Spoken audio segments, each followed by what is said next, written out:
அருமையான அந்த பஞ்சனையின் மீது அவள் படுத்திருக்கிறாள். தமிழிலே தூங்குகிறார்கள் என்று சொல்ல மாட்டார்கள், கண்வளராய் என்று சொல்வார்கள், மங்களம் கருதி. ஏன்னால் தூங்கிவிட்டார் என்றால் அமங்கலமாகிவிடுமே என்பதற்காக கண்வளராய் என்று சொல்லை பயன்படுத்துவது வழக்கம். சின்ன வயதிலிருந்து குழந்தை கண் வளருது என்று ஒரு வார்த்தை சொல்வார்கள். அதில் ஒரு விஞ்ஞான குறிப்பே இருக்கிறது. உண்மையிலேயே கர்ப்பத்தில் குழந்தை தூங்குவதால் தான் வளருகிறது. அது ஒரு 10 மாத காலம் தாயின் கர்ப்பத்தில் கண் திறக்காது. கண் திறந்து விட்டால் ஊமை, அது விதவிதமான குறைபாடு உடைய ஊனமான குழந்தையா வந்து பிறக்கும் என்று விஞ்ஞான குறிப்பு இருக்கிறது. அந்த குழந்தை கண்களை மூடிக்கொண்டு தூங்கி கொண்டே இருக்கும். அதில் என்ன ஆச்சரியம் என்று கேட்டால், அப்போதான் அது வளருகிறது. ஒரு புள்ளியிலிருந்து ஒரு குழந்தையாக முழுமையாக வளருகிறது. அந்த கண் வளருதல் என்பதிலே தூங்கும் போது வளர்ச்சி நிகழ்கிறது என்கின்ற ஒரு குறிப்பு இருக்கிறது. மனிதனுக்கு கூட தூக்கம் அவசியம். ஏன்னா உடம்பில் இருக்கிற செல்கள் தங்களை புதுப்பித்துக் கொள்வதற்கு மனிதன் தூங்க வேண்டி இருக்கிறது. அடுத்து உறவு சொல்லி அழைக்கிறாள். மாமன் மகளே. இவள் அந்தணகுல பெண் என்றாலும் 1000 குலமகளாக ஆகும் விருப்பத்தின் காரணமாக ஒரு சம்பந்தத்தை ஏற்படுத்தி கொள்கிறாளாம். இதை உரையாசிரியர்கள் எழுதும் போது ஒரு அழகான வாக்கியமாக குறிப்பிடுகிறார்கள். திருவாய்ப்பாடியிலே ஒரு பிரகிருதி சம்பந்தம் தனக்கு உஜ்ஜீவன ஹேதுவாக ஆண்டாள் ஆசைப்பட்டபடி. அழகிய மணவாள பெருமாள் நாயனாருடைய வியாக்கியானத்திலே திருவாய்ப்பாடியிலே ஒரு பிரகிருதி சம்பந்தம் தனக்கு உஜ்ஜீவன ஹேதுவாக ஆண்டாள் ஆசைப்பட்டபடி மாமன் மகளே என்று உறவு சொல்லி அவள் அழைக்கிறாள். மணிக்கதவம் தாழ்த்திரவாய். அது உள்ளிருப்பது வெளியே தெரியும்படி அமைக்கப்பட்டிருக்கிற ஒரு வீடு. அவள் எப்படி தூங்குகிறாள் என்பது கூட வெளியே தெரிகிறது. அந்த கட்டில், அந்த மெத்தை, அந்த விளக்கு எரிகிறது. இந்த பாடலே மிக ரசமான ஒரு பாடல். திருப்பாவையில் 30 பாட்டு அழகு என்று சொன்னால் இந்த பாட்டுக்கு என்று தனியான ஒரு ரசனை உலகத்தில் தனியான ஒரு கூட்டமே உண்டு. மணிக்கதவம் தாழ்த்திரவாய், நீ வந்து திற. ஏன்னா எழுந்து வந்து திறக்கிற போது நாங்களா திறந்து கொண்டு உள்ள வந்தால் அது மரியாதையா இருக்காது ஒரு வீட்டுக்குள்ள. நீ வந்து திற. ஆனால் அவள் அசைவதாக தெரியவில்லை. அவளுடைய அம்மா எழுந்து விட்டாள். அவள் மற்ற வேலைகள் பார்த்து கொண்டிருக்கிறாள். அதனால உறவு சொல்லி அவளை அழைக்கிறார்கள். மாமீர், அவளை எழுப்பீரோ? நீங்கள் அவளை எழுப்பிவிடக்கூடாதா? அப்படி தூங்கி கொண்டிருக்கிறாளே. உன் மகள்தான் தன்னுடைய தோழியினுடைய தாயை பார்த்து சொல்கிறாள், உன் மகள்தான் ஊமையோ அன்றி செவிடோ. என்ன பொருள் தெரியுமா? பேச்சு வராதவர்கள் என்று பொருள் அல்ல. ஊமை என்ற சொல்லுக்கு இறை நாமம் சொல்லாதவர் என்று பொருள் என்று எழுதுகிறார். இறைவனுடைய நாமத்தை சொல்ல வேண்டிய சந்தர்ப்பத்தில் சொல்லவில்லை என்றால் பிறகு நாக்கிருந்து என்ன பையன்? பேசாத நாளெல்லாம் பிறவா நாளே என்பார்கள் அல்லவா? உண்ணா நாள் என்பது இந்த உலகத்தில் சாப்பிடாத நாள் அல்ல, உன்னை வணங்காத நாள் தான் உண்மையிலேயே உண்ணா நாள் என்று குறிப்பிடுவார்கள். ஊமையோ அன்றி செவிடோ. என இறைவன் புகழ் கேளாத செவி என்ன செவியே என்று சிலப்பதிகாரம் பேசும். இந்த பெருமானுடைய புகழை நாங்கள் சொல்லுகிறோம், அவள் காதிருந்தும் கேட்கவில்லையே. நேற்று வரை நன்றாக பேசினாளே, இன்று என்ன ஊமையாகி விட்டாளா? அழைப்பு அவள் காதில் போய் விழவில்லையா? அல்லது இரண்டுமே அவளுக்கு இணைந்து விட்டதா? சோம்பல் வயப்பட்டாளா? யாரேனும் மந்திரம் மாயம் செய்து விட்டார்களா? என்ன நடந்து விட்டது? ஊமையோ அன்றி செவிடோ. மாமாயன் மாதவன் வைகுந்தன் என்றென்று நாமும் பலவும் நவின்றேலோர் எம்பாவாய். ஏன்னா மந்திர துயில் பட்டாளே. இப்படி அவள் பிடிவாதமான ஒரு தூக்கத்தில் போய் மாட்டிக்கொண்டு இருக்கிறாளே. நாங்கள் அழைக்கிறோம். எதை சொல்லி அழைக்கிறோம்? மாமாயன், மகா மாயையில் வல்லவனாகிய பெருமான். மாதவன், நம்முடைய சாதாரண தவம் அல்ல, எல்லா தவங்களுக்கும் அப்பாற்பட்ட பெரும்பொருள். அந்த தவத்தால் அடைய வேண்டியவன் கருணையினால் தானாகவே நம்மிடத்தில் வருவதால் அவன் மாதவன். வைகுந்தத்தில் இருக்கிறவன் என்றாலும் கருணை காரணமாக ஒவ்வொரு கோயிலிலும் அர்ச்சாவதாரத்தில் எழுந்தருளி இருக்கின்றவன். வைகுண்டபதி என்றாலும் இந்த பூமிக்கு கிடைக்கிறவன். வைகுந்தன் என்றென்று நாமும் பலவும் நவின்று. உண்மையிலேயே திருப்பாவையினுடைய நோக்கமே இறைவனுடைய நாமத்தை பல வகையில் சொல்வது. இறைவனுடைய நாமத்துக்கு மிகுந்த சக்தி அதிகம். கட்டிப்பொன் போலே அவன், பணிப்பொன் போலே திருநாமம் என்று உரை எழுதுவார்கள். அதாவது தங்கத்தில் ஒரு பெரிய கட்டி இருந்தா கூட அதை வைத்துக்கொண்டு என்ன பண்ணுவது? ஆனா பணிக்கப்பட்ட பொன், வளைக்கப்பட்ட பொன்னாக இருந்தால் அது பல சமயத்தில் ஆபத்துக்கு உதவும். ஒரு மோதிரமா இருந்தால் அடகு கடையில் வைத்து கூட ஒரு ஆபத்திலிருந்து வெளியில வரலாம். இறைவன் வைகுந்தத்திலே இருக்கிறான் என்று சொன்னால் கட்டிப்பொன் போலே, ஆனா பணிப்பொன் போலே அவனுடைய திருநாமம், நாமம் பலவும். இன்னும் கூட நிறைய விளக்கங்கள் சொல்வார்கள். இறைவனுடைய நாமம் இறைவனை விட செல்வாக்கு உடையது என்று. ஒரு வங்கிக்கு போகிறோம், செக்கில் கையெழுத்து போட்டு கொடுத்தா நம்ம கையெழுத்துக்கு தான் அதிக பலம் இருக்குமே ஒழிய, நாமே போய் நின்று கொண்டு பணம் கொடுன்னு கேட்டால் கூட கொடுக்கறதுக்கு யோசிப்பா. எப்படி கொடுப்பார்கள்? கையெழுத்துக்கு அவ்வளோ பெரிய சக்தி இருக்கிறது. அதுபோல் நாமும் இறைவனை காட்டிலும் வலிமை உடையது என்று ஒரு குறிப்பு சொல்வார்கள். ஒரு சின்ன வரலாறு. காஞ்சி மகா சுவாமிகள் உடல்நலக் குறைவு மாதிரி ஜுரத்தில் இருக்கிறார்கள். மருத்துவர் வர சொன்னார்கள். அவர் உடனே மருந்தெல்லாம் கொடுக்க வேண்டி இருக்குமோ என்ற எண்ணத்தில் அவர் வந்தார். உன்னை யார் இப்படியெல்லாம் வர சொன்னா? நீ உட்கார், நான் இப்போ என்னுடைய டெம்பரேச்சர் எடுத்துக்கோ, விஷ்ணு சகஸ்ரநாமம் சொல்ல போகிறேன், சொல்லி முடிச்சதுக்கு அப்புறம் டெம்பரேச்சர் எப்படி இருக்கு பார் அப்படின்னு சொல்லிட்டு விஷ்ணு சகஸ்ரநாமம் சொல்லுவதற்கு முன்பு ஜுரம் இருந்தது. சொல்லி முடித்த பிறகு ஜுரம் இல்லவே இல்லை. உன்னை எதுக்கு தெரியுமா கூப்பிட்டேன்? மருந்து கொடுத்து தான் இதை காப்பாற்றணுங்கிறது இல்லை, விஷ்ணு சகஸ்ரநாமம் சொன்னாலேயே ஜுரம் போயிடும்னு தெரிஞ்சுக்கோ என்று ஒரு செய்தி சொன்னதாக ஒரு வரலாறு உண்டு. அவனுடைய நாமம் எல்லா நோய்களையும் போக்கக்கூடியது. அந்த நாமம் பலவும் நவின்றேலோர் எம்பாவாய். அந்த நாமங்களை நாம் வாய் திறந்து பாடுவோம் என்பதாக இந்த பாட்டு நிறைவு பெறுகிறது. 8வது திருப்பாவை பாட்டு. உற்சாகமுள்ள ஒரு பெண்ணை உறக்கத்திலிருந்து எழுப்புகிறார்கள். கீழ்வானம் வெள்ளென்று எருமை சிறு வீடு மேய்வான் பரந்தனகான், மிக்குள்ள பிள்ளைகளும் போவான் போகின்றாரை போகாமல் காத்து, உன்னை கூவுவான் வந்து நின்றோம் கோதூகலமுடைய பாவாய் எழுந்திராய். பாடிப்பறை கொண்டு மாவாய் பிளந்தானே, மல்லரை மாட்டிய தேவாதி தேவனைச் சென்று நாம் சேவித்தால் ஆவா என்று ஆராய்ந்து அருளேலோர் எம்பாவாய். 8ஆம் பாட்டின் உரை. கண்ணனை எப்போதும் எண்ணி குதூகலமே வடிவான ஒரு பெண் இப்பாடலில் எழுப்பப்படுகிறாள். எப்போதும் மகிழ்ச்சி நிறைந்த பெண்ணே, கிழக்கு வெளுத்து விட்டது. பனிப்புல் மேய்வதற்காக எருமைகளை அவிழ்த்து விட்டு விட்டார்கள். பாவை நோன்புக்கென்ன நீராட மிகுதியான நமது கூட்டத்தைச் சேர்ந்த பெண்கள் பாவையின் நோன்பு கொண்டாடும் இடத்திற்கு புறப்பட்டு சென்று கொண்டிருக்கிறார்கள். அவர்களை நடுவில் நிறுத்தி உன்னை அழைத்து செல்வதற்காக நாங்கள் வந்திருக்கிறோம். கேசி என்ற குதிரை வடிவில் வந்த அரக்கனை மாய்த்தவனும், ஷானூரன் முஷ்டிகன் என்ற மல்லர்களை வென்று கொன்றவனும், தேவர்களுக்கெல்லாம் பெரிய தேவனுமான கண்ணனை நினைத்து பாடி அவனை சென்று அடைந்தால் அவன் நம் வருகையை அறிந்து வாருங்கள் வாருங்கள் என்று அழைத்து நாம் விரும்பிய பறையை நலனை நமக்கு தருவான். உறக்கத்தை கலைந்து எழுந்திரு என்பதுதான் இந்த பாடலின் திரண்ட பொருள். கீழ்வானம் வெள்ளென்று, கிழக்கு வெளுத்து விட்டது, அதாவது சூரிய உதயத்திற்கு முன்பான அருணோதயம் நிகழ்ந்து விட்டது. பண்டைய தமிழ் மரபு சூரியன் உதிப்பதற்கு முன்பாக எழுந்துவிட வேண்டும் என்கிற ஒரு ஒழுங்கியல் இருந்தது. இதற்கு ஒரு காரணம் உண்டு, ஒரு அருமையான பொன்மொழி. சூரியன் யாரை படுக்கையில் பார்க்கிறானோ அவர்களை வாழ்நாள் முழுவதும் படுக்கையிலேயே விட்டுவிடுகிறான் என்று ஒரு பொன்மொழி உண்டு. மனிதன் நோயின்றி இருக்க வேண்டும் என்று சொன்னால் விடியல் வேளையிலே சூரியன் வருகிறதற்கு முன்பாக எழுந்து நின்று அந்த சூரியனை வரவேற்பதற்கு தயாராக இருக்க வேண்டும்.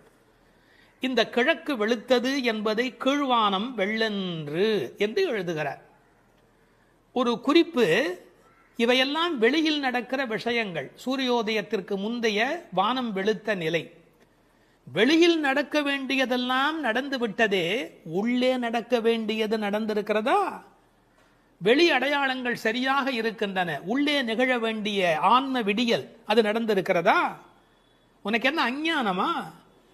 இன்னொரு அடையாளம் சொல்லுகிறாள், விடியலுக்கான அடையாளம். எருமை மாட்டை அவிழ்த்து விட்டு விட்டார்கள், மேய்ச்சல் நிலத்திற்கு கூட்டி போகிறார்கள். ஆனால் மேய்ச்சலுக்கு போவதற்கு முன்பு அதை அவிழ்த்து விட்ட உடனே பனிப்புல் மேய்வதற்கு அனுமதிப்பார்கள். அதுவும் பரபர என்று ஓடிவர் வந்து அந்த பனிப்புல்லை எல்லாம் மேயும். காரணம், பனிப்புல் மேய்ந்தால் பால் நன்றாக இருக்கும் என்பது ஆயர்பாடியினுடைய கொள்கை. ஆண்டாள் அந்தணர் குலத்தில் பிறந்து வளர்ந்தாலும் கூட அவருடைய இயல்பு ஆயர்பாடியின் உண்மைகள் அனைத்தையும் தெரிந்து வைத்திருக்கிறாள். எருமை சிறுவீடு மேய்வான், சிறுவீடு சின்னதாக விட்டிருக்கிறார்கள், முழுசா விட்டுடல. அது கொஞ்சம் அப்படி பக்கத்தில் போய் அந்த அவிழ்த்து விட்ட உடனே வந்து வெளியில இருக்கிற அந்த பனிப்புல்லை மேய தொடங்குகிறது. அறிந்தோ அறியாமையிலேயோ எருமை அந்த வார்த்தையை பயன்படுத்துவதிலே ஒரு கிண்டல் இருக்கிறது. ஏன்னா யாராவது அதிக நேரம் தூங்கி கொண்டிருந்தா, என்னடா அப்படி எருமை போல தூங்குறியே என்று ஏசுவார்கள். எருமையே எழுந்து விட்டதே, நீ இன்னும் எழுந்திருக்கவில்லையா? அதில் ஒரு கேலி இருக்கிறது, ஒரு கிண்டல் இருக்கிறது. எருமை சிறுவீடு மெய்வான் பரந்தனகான் ஓடுது, அது பாட்டுக்கு அதை போய் திங்கிறதுக்காக அது பறந்து புறப்பட்டது. மிக்குள்ள பிள்ளைகளும், அதாவது 5 லட்சம் குடியில் இருக்கிற அத்தனை பெண்களும் ஒருத்தருக்கொத்தர் உறவு. அவர்கள் எல்லாருக்கும் நோன்பு நோக்க வேண்டும், கண்ணபெருமானை காண வேண்டும், அவன் தரிசனத்தை சென்று அனுபவிக்க வேண்டும், அவனோடு கலவி பரிமாற வேண்டும் என்ற எண்ணத்தினாலே போக வேண்டும் என்று எல்லோரும் தவிக்கிறார்கள். இறைவனை சென்று சேர வேண்டும் என்று இந்த சபரிமலைக்கு போகிற சில அன்பர்கள் ஒரு வேகத்தோடு புறப்படுவார்கள். அது மாதிரி போவான் போகின்றாரே, அப்படி எல்லாம் வேக வேகமாக எல்லோரும் புறப்படுகிறார்கள். இது ரொம்ப முக்கியமான ஒரு இடம். இன்றைக்கு சிலருடைய மனதிலே கோவிலுக்கு போவது என்பது ஒரு டூரிசம் ஸ்பாட் விசிட் என்பது போல மாறி இருக்கிறது. இல்லை இல்லை, அது திருத்தல யாத்திரை. திருத்தல யாத்திரைக்கும் டூரிசம் டெவலப்மெண்ட்டுக்கும் இடையில் பெரிய வித்தியாசம் இருக்கிறது என்பதை ஒவ்வொரு ஆன்மாவும் விளங்கிக் கொள்ள வேண்டும். மனதுக்கு மகிழ்ச்சி தருவது டூரிசம், ஆன்மாவுக்கு அமைதி தருவது தல யாத்திரை. அப்படி போவான் போகின்றார், எல்லாம் புறப்பட்டு விட்டார்கள். நாங்கள் என்ன பண்ணி வைத்திருக்கிறோம்? நிறுத்தி வைத்திருக்கிறோம். போகாமல் காத்து உன்னை கூவுவான் வந்து நின்றோம். பொதுவாக அப்படி புறப்பட்டு விட்டவர்களை தடுக்கக்கூடாது. ஆனால் எங்கள் மனம் வேதனைப்படுகிறது. உன்னை விட்டு விட்டு எப்படி அம்மா நாங்கள் போக முடியும்? பிரார்த்தனை கூட்டத்தால் நிறைவு பெறுகிறது, ஆனால் தியாகம் தனிமையால் அழகு பெறுகிறது. தியாகம் தான் ரொம்ப முக்கியம். பிரார்த்தனையை விட நிறைய பிரார்த்தனைகள் இருக்கட்டும், அதை விட தியாகம் அதை விட முக்கியம். நாங்கள் எல்லாரும் புறப்பட்டு விட்டார்கள், அவளை தடுத்து நிறுத்தி வைத்திருக்கிறேன், ஒன்று அழைத்து கொண்டு போக வேண்டும் என்று. ஒருவரை விட்டு விட்டு போனாலும் மனம் நிம்மதி அடையுமா? நாம் சாப்பிடுகிறோம், நமக்கு வேண்டிய ஒரு அன்பர், ஐயோ ஒரு வரலையே ஒரு வரலையே ஒரு வரலையே என்று தவிப்போம் இல்லையா? அதுபோல் கண்ணனை அனுபவிக்கின்ற அனுபவத்திலே ஒருத்தி விட்டு போனாலும் அவர்கள் மனது வேதனைப்படுகிறது. அதனால் போகின்றாரே போகாமல் காத்து உன்னை கூவுவான் வந்து, உன்னை கூப்பிடுவதற்காக வந்து நிற்கிறோம். ஒரு அழகான வார்த்தை நான் படித்தது, காத்திருப்பதற்கு அதிக பொறுப்பு வேண்டும். இந்த உலகத்தில் ஒரு விஷயத்துக்கு காத்திருப்பது என்பதற்கு கூடுதலான பொறுப்பு வேண்டும். கல்யாண பந்தியிலேயே பல பேர் பரபரக்கிறார்கள், கூப்பிடாமலேயே சாப்பிட ஓடுகிறார்கள். ஆனால் இவர்கள் பக்திக்கு போகிற போது கூட ஒருத்தி வர வேண்டுமே என்று காத்திருக்கிறார்கள். பொறுமை உள்ளவர்களே இந்த உலகத்தை ஒளிமயமாக ஆக்குகிறார்கள். யான் பெற்ற இன்பம் பெருக இவ்வையகம் என்று எண்ண வேண்டும் அல்லவா? இன்னும் ஒரு வார்த்தை சேர்த்தே சொல்லுகிறேன், பொறுமை கூட ஒரு வழிபாடுதான். பொறுமை கூட ஒரு உயர்ந்த வழிபாடுதான். வழிபாட்டின் ஓர் அங்கம் அல்ல பொறுமை என்பது, வழிபாட்டின் ஓர் அங்கம் அல்ல, பொறுமையே ஒரு பெரிய வழிபாடு. கடைசி மாணவனுக்கும் பாடம் சொல்லிக் கொடுக்கிறவரே நல்லாசிரியர். அதுபோல் உன்னை விட்டு விட்டு போக எங்களுக்கு மரம் வரவில்லை அடி அம்மா, அதனால் உனக்காக காத்திருக்கிறோம். ஏனென்றால் நீ வந்தால் அந்த இடம் கலகலப்பாக இருக்கும். கோதூகலமுடைய பாவாய் எழுந்திராய். சாதாரணமாகவே இளம் பெண்கள் எப்போவுமே சிரித்தபடி இருப்பார்கள். அவர்கள் இருக்கிற இடத்துல சத்தம் ஜாஸ்தியாக இருக்கும். விஞ்ஞானத்திலேயே ஆண் மூளை பெண் மூளையை பற்றி பிரித்து வைத்து சொல்கிறார்கள். ஆணினுடைய மூளையிலே பேசுவதற்கான பேச்சு மையம் என்பது மிக குறைவு. ஆனால் பெண்ணினுடைய மூளை அமைப்பிலே பேசுவதற்கான மையம் என்கிற அந்த தன்மை கூடுதல். மொழி வளம் என்பது ஒரு பெண்ணுக்கு எளிமையாக வரும். மொழி வளம் என்பது ஆண் பருவமடைய அவனுடைய பேச்சிலே அது வராது. கோதூகலமுடைய பாவாய், எப்போதும் உற்சாகமாக இருக்கிறவள். பாடிப்பறை கொண்டு என்ன பொருள்? நாம் போய் பாடினால் அவன் பறை நமக்கு தருவான். இதற்கு வெளிப்படையான பொருள் நோன்புக்குரிய அந்த மண்ணினால் செய்யப்பட்ட தோல் கருவியாகிய பறை. ஆனால் ஆழத்தில் பார்த்தால் ஒவ்வொரு உயிரும் இந்த உலகத்தில் பெற வேண்டியது முக்தி. அந்த முக்தியை தரக்கூடிய பரம்பொருள் பரமாத்மா அவன். அதனால் அவனை பாடுவதால் நாம் பறை கொள்ளலாம். மாவாய் பிளந்தானி, குதிரை வடிவத்திலே ஒரு அரக்கன் வருகிறான். அவனுடைய வாய் பிளந்து அவனை கண்ணபெருமான் கொல்லுகிறான். மா விலங்கு, வாய் பிளந்தானி.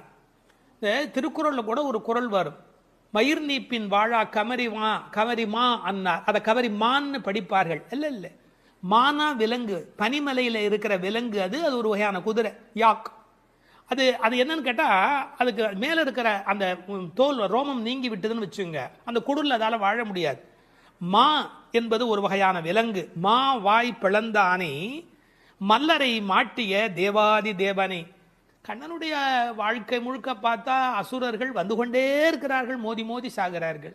முஷ்டிகன், சாணூரன், இந்த கண்ணபெருமானுடைய கதைகளை எல்லாம் இங்கே சொல்லுகிறாள். பக்தி உலகத்தினுடைய சிறப்பே தான் எதை விரும்புகிறோமோ அந்த பரமாத்மாவின் வரலாறுகளை பரிமாறி கொள்ளுதல். மல்லரை மாட்டிய தேவாதி தேவனை சென்று நாம் சேவித்தால், கடவுள் நம்ம இடத்துல வருவதற்கு தயாராக தான் இருக்கிறார். ஆனால் நாம் அதுக்கு முன்னாடி நாம் அங்கே போய் நிற்கணும். நம்மளை பார்ப்பதற்கு அவர் தயாராக இருக்கிறார். நீ 4 அடி எடுத்து வைத்தா 40 அடி எடுத்து வைப்பதற்கு, 4000 அடி எடுத்து வைப்பதற்கு கடவுள் தயாராகவே இருக்கிறார். உண்மை அது. ஆனாலும் ஒரு மரியாதை கருதி நாம் சென்று சேவிக்க வேண்டும். சென்று நாம் சேவித்தால் வா என்று ஆராய்ந்து அவர் நம்மளை வரவேற்பதற்கு தயாராக இருக்கிறார். அதில் அந்த அழகு பாருங்க, மாவாய் பிளந்தானே என்பதற்கு எதுகையா ஆவா என்று. அதாவது நீ வந்துட்டியா, வா வா என்று ஆராய்ந்து அருளேலோர் எம்பாவாய். மகிழ்ச்சியுடைய ஒரு பெண் அவளும் சேர்ந்து சென்றால் மட்டுமே இறை அனுபவம் என்பது பூரணமாகிறது. ஒருவரை கூட விட்டுவிடக்கூடாது என்று ஒரு உண்மையை புரிந்து கொள்ளவான். இந்த காலத்தில் தான் கோயிலில் ஒன்றை பார்க்க விட மாட்டேன், என்ன பார்க்க விட மாட்டேன், நான் ஒன்றை மறைப்பேன், நான் பெரிய விஐபி, இப்படி பலவிதமான மனோபாவங்களில் சுவாமி தரிசனம் மாறி போய்விட்டது. ஆனால் உண்மையான பக்திக்கு அடையாளம் வா நீ வந்து பார், வா நீ வந்து பார். ஆக எல்லோரும் வர வேண்டும் என்ற அந்த தவிப்பு இந்த பாசுரத்தின் மூலம் நமக்கு கிடைக்கிறது.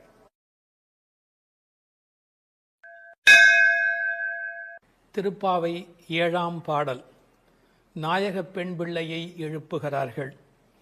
கீசு கீசென்று எங்கும் ஆனை சாத்தன் கலந்து பேசின பேச்சரவம் கேட்டிலையோ பேய்ப்பெண்ணே, காசும் பிறப்பும் கலகலப்ப கைவேர்த்து வாசன் அருங்குழல் ஆய்ச்சியர் மத்தினால் ஓசைப்படுத்த தயிர் அரவம் கேட்டிலையோ நாயகப் பெண் பிள்ளாய் நாராயணன் மூர்த்தி, கேசவனைப் பாடவும் நீ கேட்டே கிடத்தியோ தேசமுடையாய் திரவேலோர் எம்பாவாய். எங்கள் குழுவுக்கு தலைவியானவளே, நல்ல அழகுடையவளே, கீசு கீசென்று ஆனைச்சாத்தன் பறவைகள் ஆணும் பெண்ணுமாய் தமக்குள் இன்பமாய் பேசிக்கொள்ளும் பேச்சு உன் காதில் விழவில்லையா? பொழுது விடிந்ததை அறியாமல் பேய்த்தூக்கம் தூங்குகிறாயே. நறுமணம் பொருந்திய குழல்களை உடைய ஆயர் மகளிர் அச்சுத்தாலியும் ஆமைத்தாலியும் ஒலிக்கும்படி தமது கைகளை மாற்றி மாற்றி மத்தினால் தயிர் கடையும் பெரிய ஒலி உன் காதில் விழவில்லையா? உயிர்களின் உள்ளும் புறமும் நிறைந்துள்ள நாராயணன், அழகிய வடிவை உடையவன், நமது ஆயர்பாடியில் கண்ணனாக வந்து தன்னை கொல்ல வந்த கம்சன் விடுத்த கேசி என்ற அரக்கனை கொன்று கேசவன் என்று பெயர் பெற்றவன். அவனது புகழை இந்த மார்கழி விடியற்காலையில் நாங்கள் பாடி வருவதை காதால் கேட்டும் கேளாதது போல் படுக்கையில் கிடக்கிறாயே. இது உன் பெருமைக்கு அழகல்ல, எழுந்து கதவை திற. இது பாடலின் திரண்ட பொருள். கரிச்சான் குஞ்சு, கரிக்குருவி, வலியன், செம்போத்து என்றெல்லாம் அழைக்கப்படுகிற அந்த குருவிகள் ஆனைச்சாத்தன் என்ற பெயருடையவை.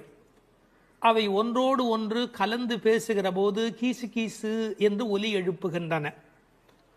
பறவைகளுடைய ஒலி கிசு கிசு என்று இருந்தாலும் அது கிருஷ்ண கிருஷ்ண என்று சொல்லுவதைப் போல பக்தர்கள் காதில் விழுகிறது.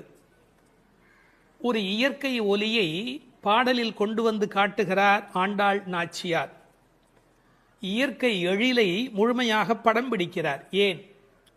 Nature is the body language of the god the almighty. கடவுளின் உடல் மொழி எது என்று கேட்டால் இயற்கைதான் கடவுளின் உடல் மொழி. இந்த உலகம் பல சப்தங்களால் ஆனது. ஆனால் நமக்கு எந்த சப்தம் வேண்டுமோ அதைத்தான் நாம் கிரகித்துக் கொள்ளுகிறோம். நமக்குரிய சப்தத்தை பிரித்தெடுப்பதுதான் வாழ்க்கையின் சூட்சமமே. வானொலி பெட்டியில் பாருங்கள், விதவிதமான அலைவரிசையில் பாடல் வரும், நாடகம் வரும், எத்தனையோ வரும், விளம்பரம் வரும். நீங்கள் எதை பிரித்து கேட்கிறீர்களோ அதுவே உங்களுக்குள் போகிறது. அதுபோல் பிரபஞ்சம் முழுவதும் பல்வேறு சப்தத்தால் நிறைந்திருந்தாலும் அவரவர்கள் அவரவருக்கு உரிய சப்தத்தை தான் எடுத்துக்கொள்ள முடியும். இந்த ஆனைச்சாத்தன் கலந்து பேசின பேச்சரவம் என்கிறாள். கணவன் மனைவி கூட பல வீட்டில் கலந்து பேசுவது இல்லை. ஆனால் இந்த பறவை பட்சிகளுடைய பண்பாடு காலையில் எழுந்தவுடன் மகிழ்ச்சியை வெளிப்படுத்துகின்றன. மனிதன் காலையில் எழுகிற போது மகிழ்ச்சியோடு எழ வேண்டும். நேற்று இரவு தூங்கினோம், அது ஒரு பெரிய விஷயம். இன்று காலை உயிரோடு எழுந்திருக்கிறோம், அதுவும் பெரிய விஷயம். அதனால் மகிழ்ச்சியோடு அந்த மகிழ்ச்சியை கடவுளுக்கு நன்றி சொல்வதைப் போல பறவை பட்சிகள் சப்தஜாலம் எழுப்புகின்றன. அவை பேசின பேச்சரவம் என்று ஒரு வார்த்தை பயன்படுத்துகிறார். பேச்சு என்பது தெளிவானது, அரவம் என்பது ஒலியை குறிப்பது, ஓசையை குறிப்பது. பெரிய சப்தத்துக்கு அரவம் என்று பொருள் வரும். இவர்கள் தனித்தனியாக பேசுகிறார்கள், மொத்தமாக கேட்கிற போது சப்தம் மட்டும்தான் கேட்கிறது. எதையுமே கூட்டமாக குழப்பிக் கொண்டால் நமக்கு புரிய போவதில்லை. கூர்ந்து தனியாக கவனித்தால்தான் பேச்சு கிடைக்கும், இல்லை என்றால் அரவம் தான் கிடைக்கும். பேசின பேச்சரவம் கேட்டிலையோ பேய்ப்பெண்ணே. இந்த பாடல்ல மோனை பேசின பேச்சரவம் கேட்டிலையோ பேய் பெண்ணே, அந்த பகரம் மோனையாக அமைந்திருப்பது ஒரு பெரிய அழகு. நீங்கள் உண்மையில் நல்ல விழிப்பில் இருந்தால், காலையில் மகிழ்ச்சியாக இருந்தால், பறவைகளின் குரல் மட்டுமல்ல, அவை தங்கள் சிறகுகளை சிலுசிலுப்பதை கூட நம்மால் கவனிக்க முடியும். அப்படி இவர்கள் அந்த ஆனைச்சாத்தனுடைய ஒலியை கேட்டு மகிழ்கிறார்கள். முதலிலே ஒன்னிரண்டு ஒலி எழுப்பியது, அதனால் கேட்கவில்லை என்று இந்த உள்ளே படுத்திருக்கிறவள் சொல்ல முடியும். அடி ஒன்று ரெண்டு அல்ல, இப்போது அரவம் பெரிதாக கூச்சல் போடுகிறதே, உனக்கு புரியவில்லையா என்ற அர்த்தத்தில் பேசின பேச்சரவம் என்றார்கள். இவள் உறக்கத்தை பேய்ப்பெண்ணே, பேய்போல் தூங்குகிறாயே என்று கேட்கிறார்கள். உண்மையிலே பேயாய் அலைகிறான் என்றுதான் சொல்வார்களே ஒழிய பேயாய் தூங்குகிறான் என்று சொல்ல மாட்டார்கள். ஒரே விஷயத்தில் தீவிரத்தன்மை காட்டுகிற போது என்ன இப்படி பேய் மாதிரி அலையரே என்று பேசுவது வழக்கம். இவள் தீவிரத்தன்மையினாலே, கண்ணன் மீது கொண்ட காதலினாலே இப்படி கிடக்கிறாளா, அல்லது தமஸ் என்கிற தாமத குணத்தின் காரணமாக இப்படி கிடக்கிறாளா? இது ஒரு பெரிய கேள்வி. சில பேர் ஒரு கோயில் குடமுழுக்குக்கு வேலை செய்வார்கள், பேயாக வேலை செய்வார்கள். அந்த குடமுழுக்கு வெற்றி பெறுவதற்கு வேண்டிய வகையில் அல்லும் பகலும் பாடுபட்டு கொண்டே இருப்பார்கள். குடமுழுக்கு வேளையில் போய் தூங்கி விடுவார்கள். இந்த உழைத்த களைப்பு காரணமாக அந்த கும்பாபிஷேகம் நடக்கிற போது போய் தூங்கி விடுவார்கள். அப்படி ஒருவேளை இன்றைக்கு நோன்புக்கு போகிறோமே, நீ இப்படி தூங்கலாமா? நாயக பெண்பிள்ளாய் முதலில் பேய்ப்பெண்ணே என்று அழைத்தவர்கள் பின்னாலே நாயக பெண்பிள்ளாய் தேசமுடையாய் என்று அழைக்கப் போகிறார்கள். பேய் என்றவுடன் தாழ்வாய் நினைத்துவிட வேண்டாம். பேயனாய் ஒழிந்தேன் எம்பெருமானுக்கே யானும் ஒரு பேயனே என்று குலசேகர ஆழ்வார் அருமையாக அதை வேறு ஒரு கோணத்தில் பாடி காட்டுகிறார். இவர்களை எழ ஒட்டாதபடிக்கு செய்வது எது என்றால், அந்த கண்ணன் மீது கொண்ட அளவற்ற காதல் அல்லது பிரேமை ஒரு காரணமாக இருக்கலாம். அடுத்த ஒரு ஓசையை வர்ணிக்கிறார், இயற்கையை சொல்லி நமக்கு புரிய வைக்கிறார். பெண்கள் தயிர் கடைகிறார்கள். அந்த பெரிய ஆய்ச்சிமார்கள் தயிர் கடைகிற போது அவர்கள் கழுத்தில் அணிந்திருக்கிற தாலி, அதுவும் காசும் பிறப்பும் கலகலப்ப கைவேர்த்து, அச்சுத்தாலி ஆமைத்தாலி என்பார்கள். இதை கொஞ்சம் புரிந்து கொள்வது கடினம். இளம் வயதிலிருந்தே பெண்களுக்கு தங்க காசு கொடுத்து கொண்டே வருவார்கள். அந்த தங்க காசு தான் பெண்ணுக்கு உண்மையிலேயே மிகப்பெரிய சீதனம். அவர்களுக்கு தங்கத்தின் மூலம் சேமிப்பு நிகழும். தங்கள் சேமிப்பை காசாக்கி கையிலே வைத்திருப்பார்கள். திருமணமாகி அடுத்த வீட்டுக்கு போகிற போது அவர்களுக்கு ஆமைத்தாலி, கொஞ்சம் புடைத்த மாதிரி 2 உருண்டையாக இருக்கும், அதற்கு ஆமைத்தாலி என்று பெயர். அந்த காசும் பிறப்பும் அது ரெண்டையுமே கழுத்திலே கோர்த்து போட்டிருப்பார்கள். மஞ்சள் கயிற்றில் இந்த காசையும் மாட்டிக்கொள்வார்கள். அதன் பிறகு இந்த ஆமைத்தாலி என்கின்ற அந்த உருண்டையான தாலியையும் மாட்டிக்கொள்வார்கள். அப்படி தயிர் கடைகிற போது ரெண்டும் ஒன்றோடு ஒன்று மோதி ஒரு பெரிய ஒலியை எழுப்புகிறது. என்ன டிராமாட்டிக்காக அதை கொண்டு வந்து நம்முடைய கண் முன்பாக காட்டுகிறாள் பாருங்கள். கண் முன்பாக அந்த காட்சி படப்பிடிப்பு போல வந்து நிற்கிறது. காலையில வெண்ணெய் கடைகிறார்கள். ஏன் தெரியுமா? வெயில் ஏறி விட்டால் வெண்ணெய் உருகிவிடும், கண்ணனும் விட்டு வைக்க மாட்டார். எனவே அதிகாலையிலே கடைய வேண்டும் என்று வெண்ணெய் கடைகிறார்கள். பகவான் ராமகிருஷ்ணர் ஒரு உதாரணம் சொல்லுகிறார். வெண்ணெய் கடைகிறவர்கள் விடியற் காலையில் கடைவார்கள். காரணம், வெயில் வந்து விட்டால் வெண்ணெய் இளகிவிடும். அதுபோல் பக்தி வர வேண்டிய வயது இளம் வயது. உங்களுக்கு வயதாகிவிட்டால் உலகத்தின் வெப்பத்தில் அது உருகி ஓடிவிடும். எனவே இளம் வயதில் பக்தி வெண்ணெய் திரள வேண்டும், காலையில் மோர் கடைவது தயிர் கடைவது போலே என்று பகவான் ராமகிருஷ்ணர் ஒரு கருத்து சொல்வார். கை பேர்த்து கடைய முடியல, மலை மாதிரி வெண்ணெய், பார்க்கடல் மாதிரி பானை, எவ்வளவு நேரம் அந்த மத்தை போட்டு உருட்டி கொண்டே இருக்கிறது. கை மாற்றி கை பேர்த்து. காலையிலேயே இந்த பெண்கள் தலையில் பூச்சூடி இருக்கிறார்கள். இவர்கள் குழலுக்கே வாசம் இருக்கிறது. வாசனரும் குழலாய்ச்சியர் மத்தினால் ஓசைப்படுத்த தயிர் அரவம் கேட்டிலையோ.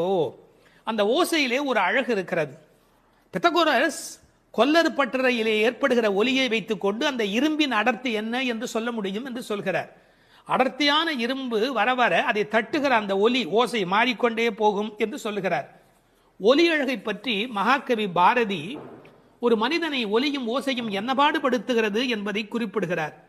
காணப்பறவை கலகலமெனும் ஓசையிலும் காற்று மரங்களிடை காட்டும் இசைகளிலும் ஆற்று நீரோசை அருவி ஒலியினிலும் நீலப் பெருங்கடல் என் நேரமுமே தான் இசைக்கும் ஓலத்திடையே உதிக்கும் இசையினிலும் மானுட பெண்கள் வளரும் ஒரு காதலினால் ஊனுருக பாடுவதில் ஊரிடும் தேன் வாரியிலும் ஏற்ற நீர் பாட்டின் இசையினிலும் நெல்லிடிக்கும் கோற்றொடியார் குக்குவென கொஞ்சும் ஒலியினிலும் சுண்ணமிடிப்பாதம் சுவை மிகுந்த பண்களிலும் பண்ணை மடவார் பழகு பல பாட்டினிலும் வட்டமிட்டு பெண்கள் வளைக்கரங்கள் தாமொலிக்க கொட்டி இசைத்திடுமோர் கூட்டமுத பாட்டு கோரஸ் கூட்டமுத பாட்டினிலும் வேயின் குழலோடு வீணை முதலாம் மனிதர் வாயினிலும் கையாலும் வாசிக்கும் பல்கருவி நாட்டினிலும் காட்டிலும் நாளெல்லாம் நந்தொலிக்கும் பாட்டினிலும் நெஞ்சை பறிகொடுத்தேன் பாவினான் என்று மகாகவி பாரதி பாடுகிறார். இசையினுடைய வலிமை அது. அப்படி ஓசைப்படுத்த தயிரரவம் கேட்டிலையோ, நாயகப் பெண் பிள்ளாய் நீ எங்கள் தலைவியாயிற்றே. நாராயணன் மூர்த்தி எப்பேற்பட்ட வலிமையுடையவன், எப்பேற்பட்ட பெருமையுடையவன் எம்பெருமான். அந்த எம்பெருமான் திருப்பெயரையும் கல்யாண குணங்களையும் பேசுவதுதான் பாசுரத்தினுடைய நோக்கமே. கேசி